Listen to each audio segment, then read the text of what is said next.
Most people think that sowing is just throwing seeds on the ground, but if you want to have super seedlings and super yields, you need to take a few aspects into account: the type of soil, the type of sowing, and the quality of the seeds. Good morning, good morning. Today I'll show you 6 different methods of sowing seeds, from very simple amateur ones to more complicated super modern methods. I'll show you how to sow without pots, how to save 80% of space, and why. Some seeds end up in the snow at my place during winter. This will be a real comparison from which you can choose any sowing method you like. Stay until the end, because I'll show you which seeds to sow with the right method so you don't waste any precious seeds.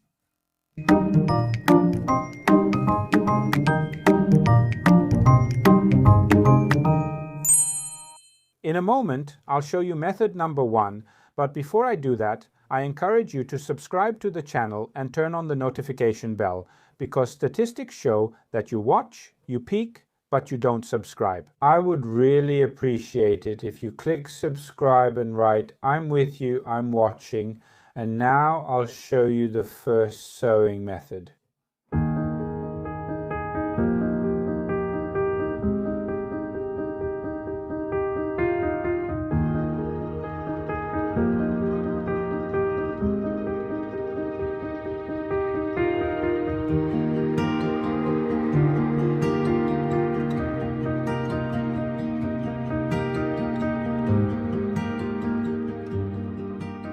The mud is ready. To use this mixture in the soil blocker, there really needs to be a lot of water here. It has to stick together. Now I press this mixture nicely into the molds, and then I squeeze it out onto some container. If we want to use a bigger container, it has to be very stable. If it's just a few of these blocks, then an ordinary tray is enough for us.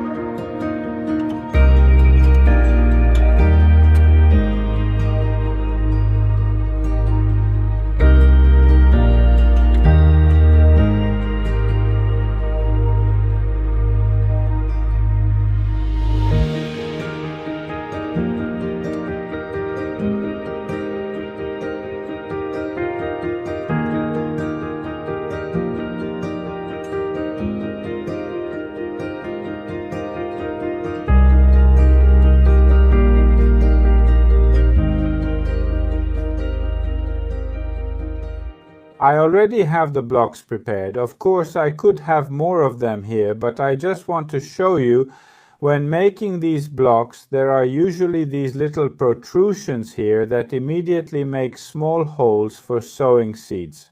It's important. These presses come in both metal and plastic versions and with smaller or larger blocks, so you have to choose the right one if you want to use this method. Here I have Cale Nero di Toscana, which is the Tuscan variety with beautiful crinkled leaves. And actually I can even put 2 seeds in each one. We'll see if both sprout, and they'll be transplanted later anyway. So basically, I'm dropping 2 seeds into each of these small holes, just the way it suits me here. Remember that always, and I mean always, whenever you sow something, you should prepare labels right away so you can mark them. Because if you think you remember today and you're absolutely sure you'll remember tomorrow, I can guarantee you won't. Look, these little holes aren't too deep. You just need to remove a bit of the excess soil around them and basically cover the seeds. If these are plants that germinate in the dark, but if they are plants that need light, of course we don't do this. We label them once they're prepared like this and they're already soaked. We don't need to water this for now, but if there's a need, you can either pour a little water here or use a spray bottle from above. Another method, my friends, that will save us space, you could call it multi-sowing. It's called multi-sowing, which means we sow 3 to 4 seeds of certain plants in one pot. Later, they do very well because they spread out nicely and develop, for example, roots or a system that allows them to be transplanted to their final location. Beets are great for this method, and so is radish. And don't worry, they won't compete with each other.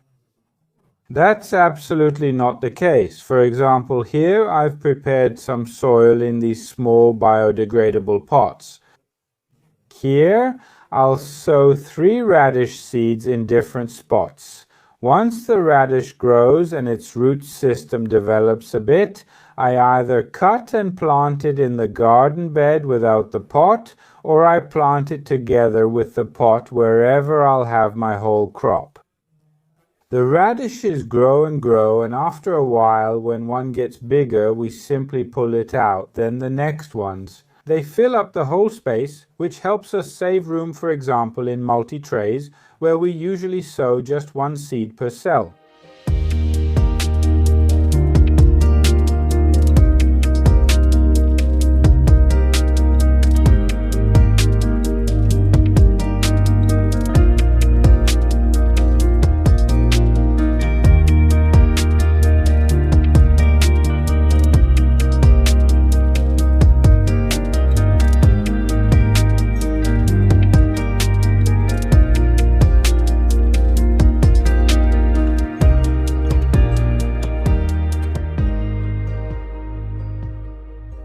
And the next method, listen, is called winter sowing, or zimowy siw if you prefer in Polish. I remember the first time a few years ago when I sowed kale using this method, and my neighbor came by while I was doing it and said, "What are you doing, Hubert Lemansky, sowing seeds in bottles in the middle of winter and putting them in the snow?"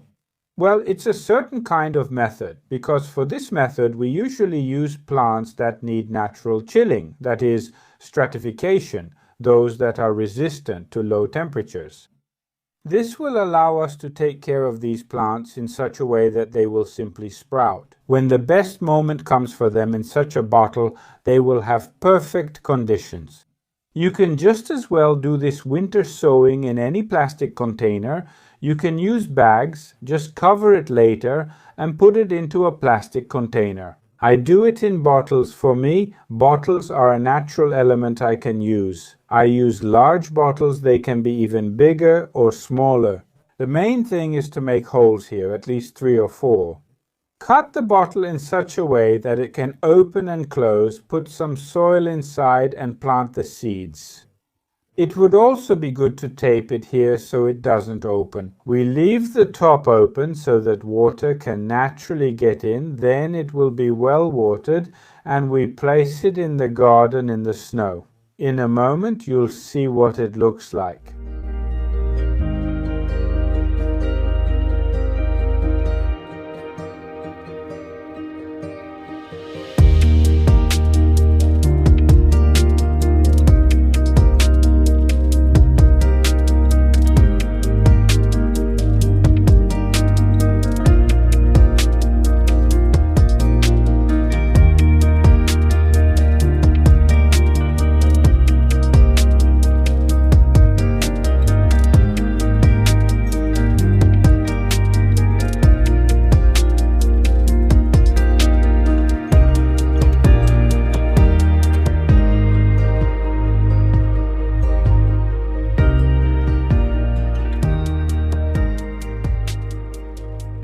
This method works best, for example, with hardy annuals that need cold to grow, or plants like spinach, which likes the cold, lettuce, which can handle the cold, and kale, those kinds of plants.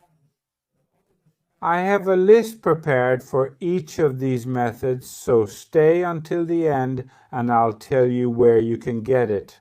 And here, in my case, I'm going to sow cornflowers, but a slightly different kind of cornflower, a different variety, dark ones. They will work great with this winter sowing method. It will allow them to sprout at just the right moment and grow.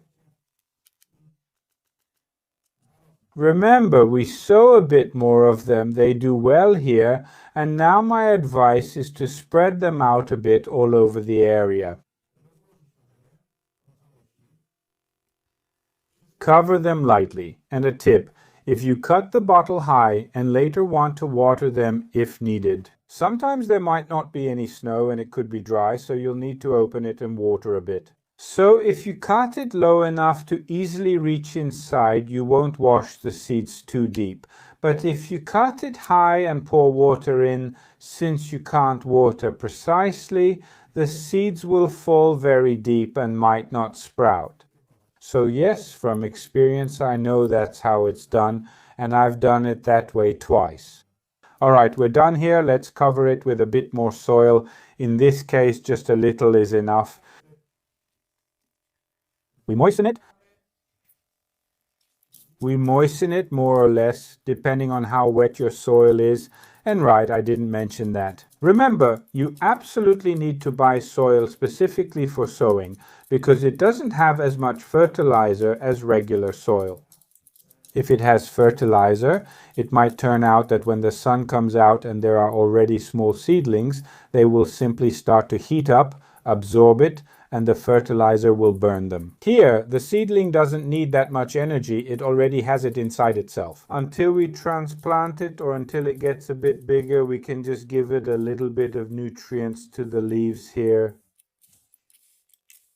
Now it's ready. We seal it with transparent tape here, close it, leave it, and put it outside in the snow.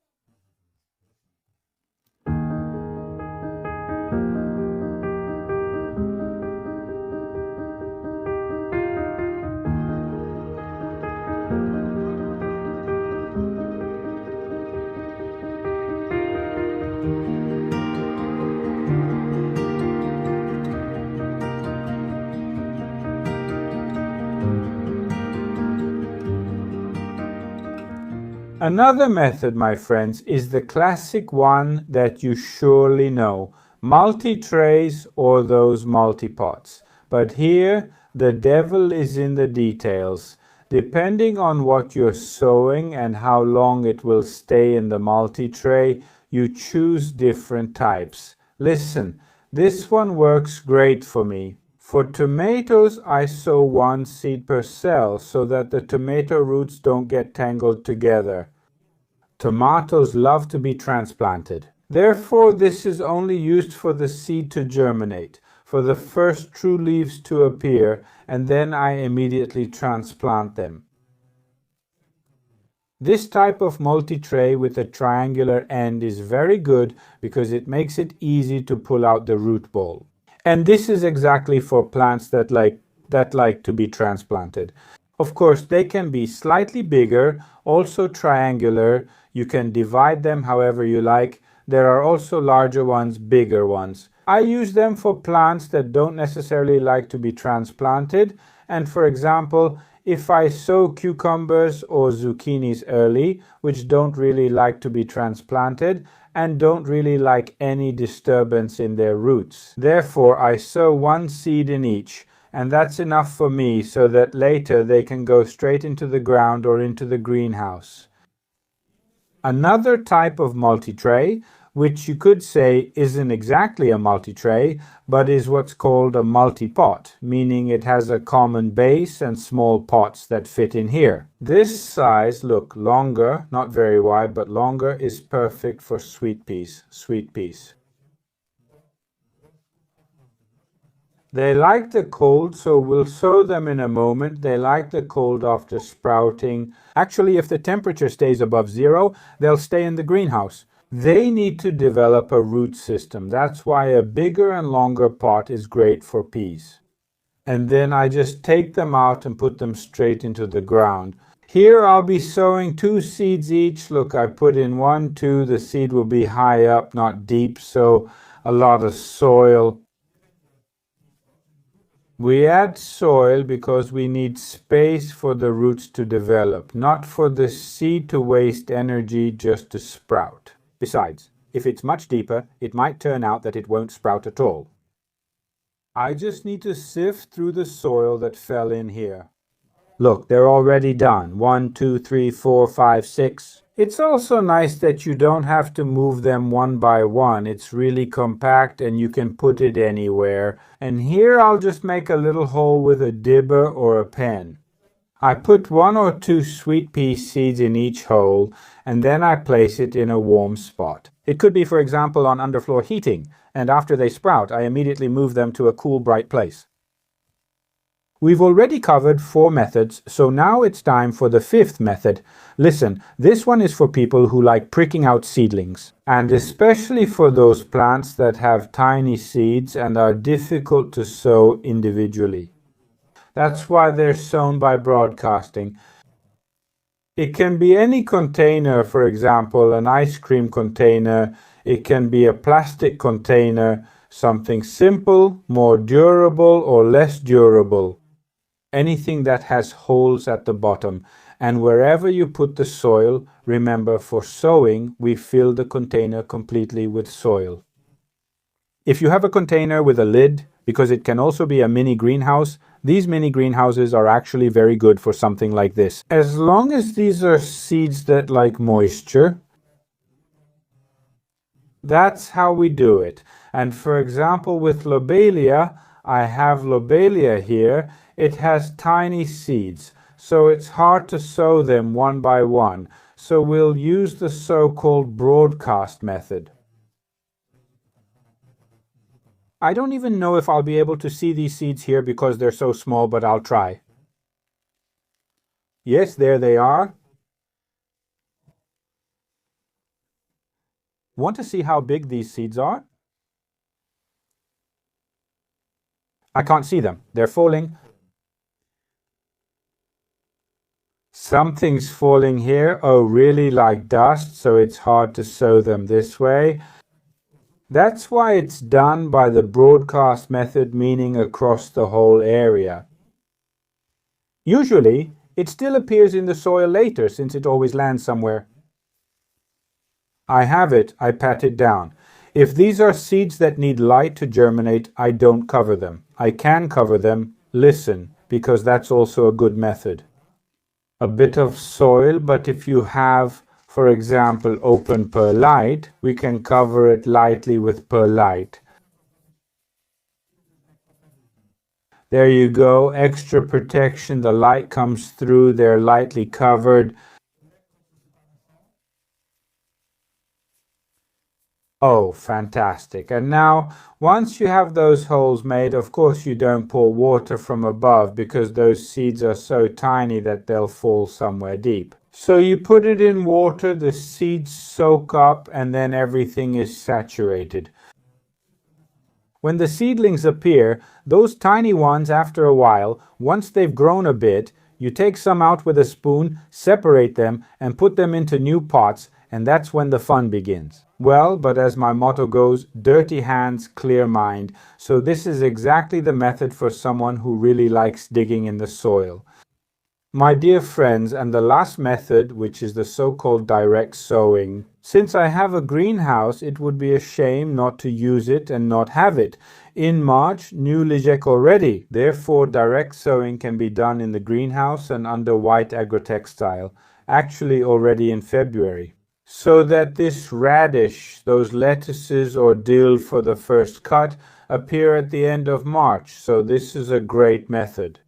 You can do this in the greenhouse, or for example in a raised planter that you set up in the greenhouse, or in another place that is bright and cool. This year, before tomatoes, cucumbers, peppers, and eggplants appear here, because those are mainly what I grow in the greenhouse, I will have lettuce and dill for the first harvest. For now, I'll cover everything with garden fleece, and when it gets warmer, I'll just gradually uncover it.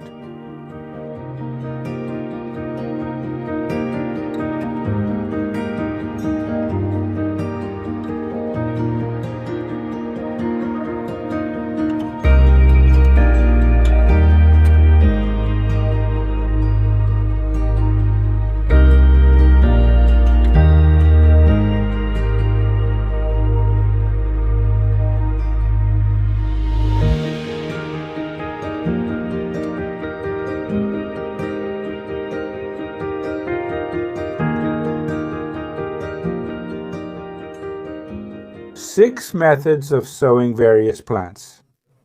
If you want to find out which plants work best with each method, I encourage you to check the description of this video. There's a link there, and if you click it, it will take you to a list where I show you which plants work best, for example, with broadcast sowing or with sowing using soil blocks. And if you like this video, you know what to do. Give it a thumbs up and subscribe. And be sure to share this video so more people can learn about different sowing methods, because then maybe our Poland will bloom beautifully with annual flowers. I'll see you soon in the next episode.